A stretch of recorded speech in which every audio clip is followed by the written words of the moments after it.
天终于过去了，很多宝宝们也开始脱去羽绒服，拥抱春天啦。但是呢，在宝宝尽情玩耍的同时呢，家长们一定要疏忽宝宝的身体哦。其实增添衣服是有必要的。现在万物苏醒，其实病菌也在慢慢苏醒。宝宝的抵抗力本来就差，遇到病菌当然抵抗不住了。所以在这种情况下，当然少不了妈妈的悉心照顾了。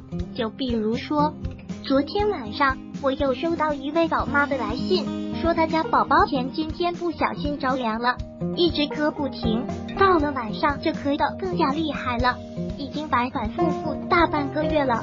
有时候看着宝宝咳得那么痛苦，真的很难过。随后我就给他说了一个小方，调理咳嗽是极好的，让他给宝宝试一下。准备食材：金桔、冰糖、清水、盐。第一步，用盐水将金桔洗净，沥干水用盐洗水果，可以去辣杀菌。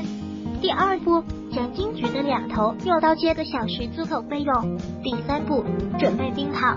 第四步，准备个干净无油的锅，将冰糖倒入锅中，用清水开始煮沸，将已经洗净切好的金桔放入锅中煮。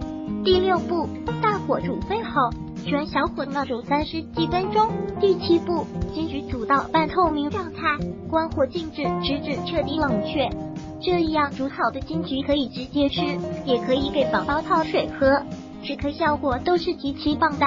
如果喜欢本视频，请分享并订阅本频道。